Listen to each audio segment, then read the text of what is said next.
I watched the first episode of Fate, the Winx Saga, and it was a journey.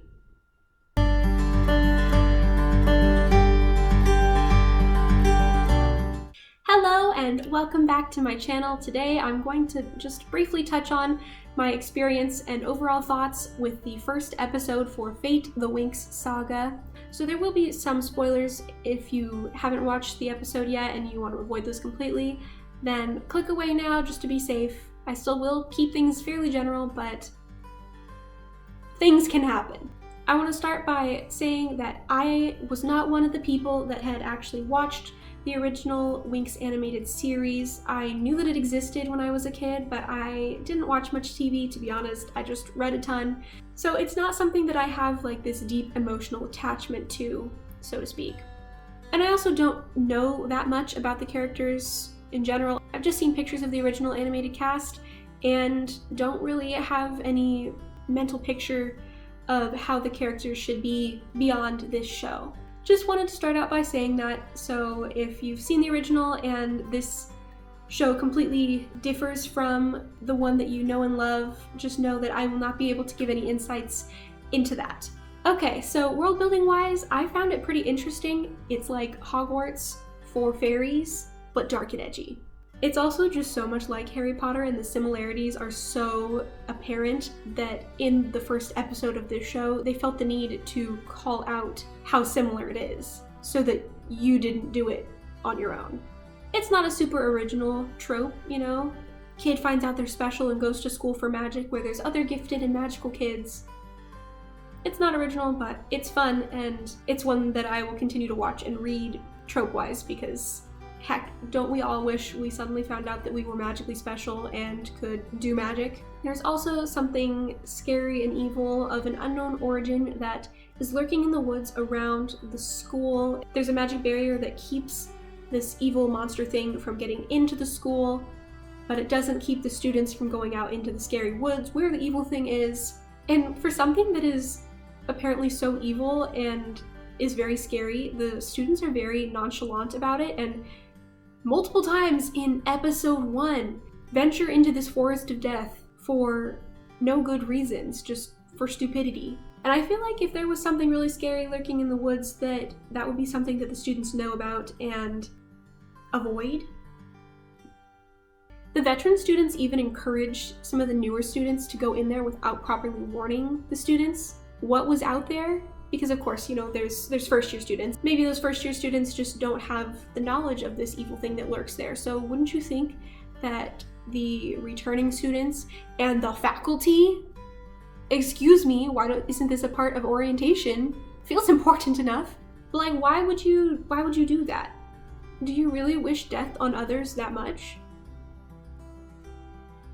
Also, I find it interesting that if there's magic that keeps the evil thing in the woods, why couldn't there also be magic to keep these idiotic students in the school where they will be safe?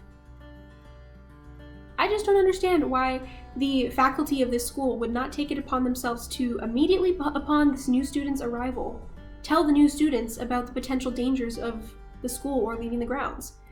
That just makes sense to me. Update your orientation curriculum, please.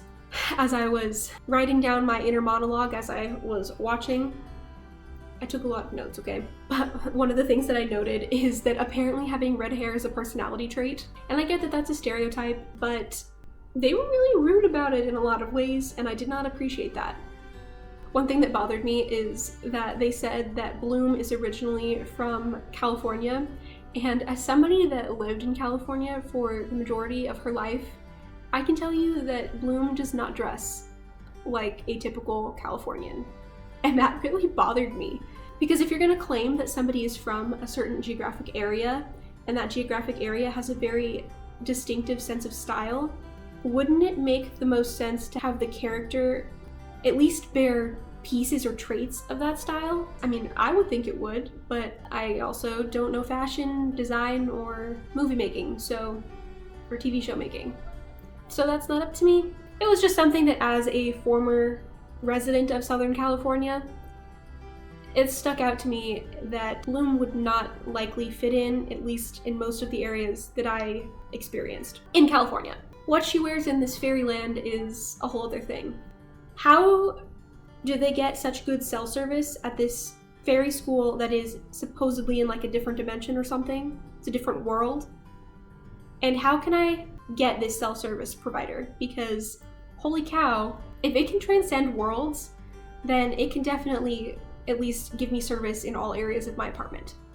Again, I have not previously seen the series, so it seems like the powers are based off of the elements. So water, air, fire, earth, and then there was mind. I'm hoping that after episode 1, that will be explored a little bit more and explained as to why it seems they're all elemental powers, and then there's just one that is not. That's just a question that I have. I did like that the control of your powers seems to stem from powerful emotions that you have, and I know that that's a common thing in magic systems, but still I did like that it was noted already. It just gives a better reasoning for why some people have better control of their abilities than others, I guess. I also noted that these guys all look like they are college age, and from what I understood, this was kind of supposed to be a high school. Maybe it is supposed to be a college, I don't really know, but either way, they definitely do not look like they are 17. I think they said that Bloom was 17, and if they're all supposed to be around that age, no, that is not reality. Let's quickly go through the characters, the main ones at least, and what I noticed, or at least what the show seemed to want me to notice about them. Bloom, she has a darkish past that we kind of explore in the first episode, but I'm sure we'll get more of later. As previously mentioned, she has red hair, which is a personality trait, and I guess means that if you have red hair, you should have fire powers, because that's what she has.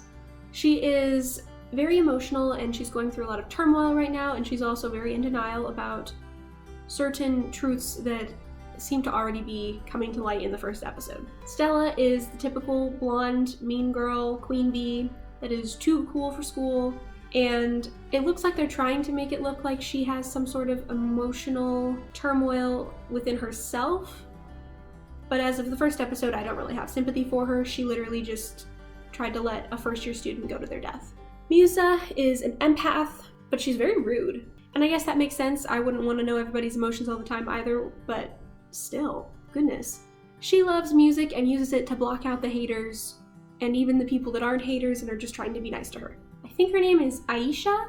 I could be wrong. It's been a few days since I watched the first episode, so correct me if I'm wrong, or just let me watch the second episode and we'll see how it goes. I'll learn it eventually. But she has water powers and is evidently the most level-headed person of the bunch. Literally, she's the one that I am rooting for right now. Tara has earth powers, of course. She is your stereotypical plant mom, which I guess works really well for her, being that she has earth powers. In this first episode, she got bullied a lot and ignored a lot and fat-shamed subtly and unsubtly, which is awful. And as of this first episode, I would say that she deserves better. I can understand why her personality might clash with some of the other characters, but I also think that they don't need to be as rude to her as they are. Beatrix, while not one of our main girls, is obviously going to play a big part in the series, and she's obviously bad news. You get really evil, bad vibes from her right away, and I don't think she's gonna be good news for the world. Sky is the blonde, pretty, buff dude that apparently has a famous father.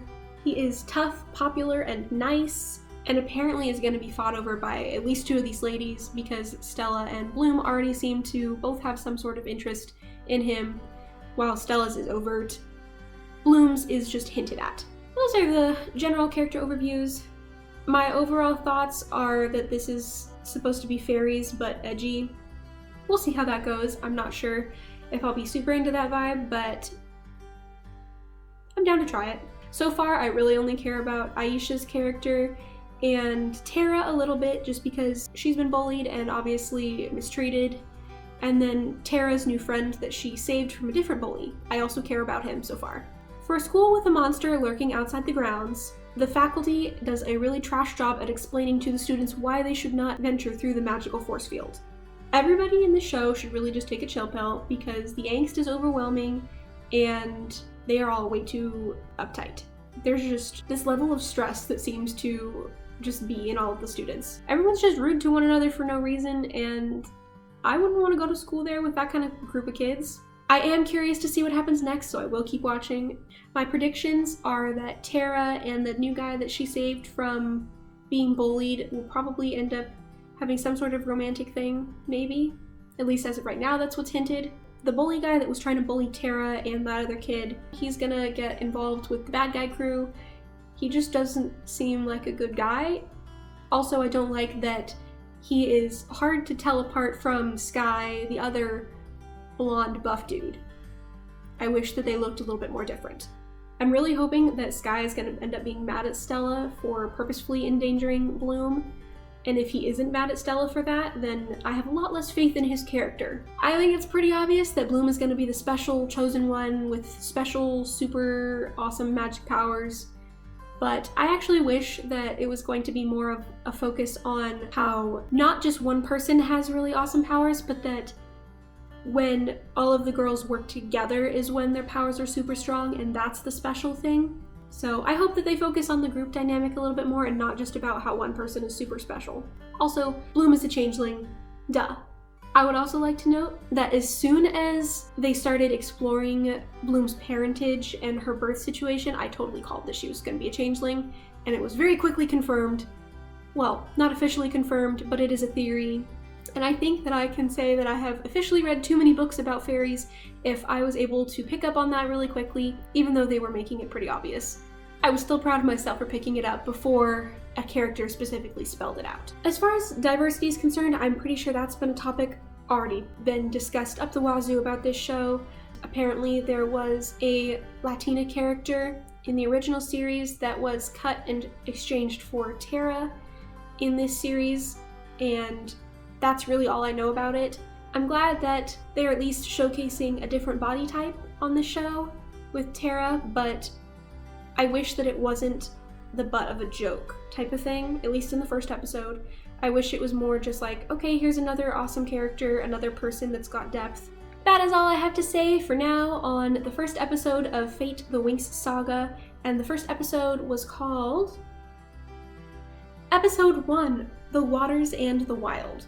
I did, as I was watching the show, write down my stream of consciousness, my inner monologue, in my notebook, so if you want to actually read my thoughts in written form, then I will be writing them out on a blog post that I will link in the description below, so if you want to check that out and read my goofy thoughts and just stupid comments, then be sure to check that out. Thanks for hanging out with me. I hope that you are staying safe out there, that you know you are loved, and I will see you next time. Bye!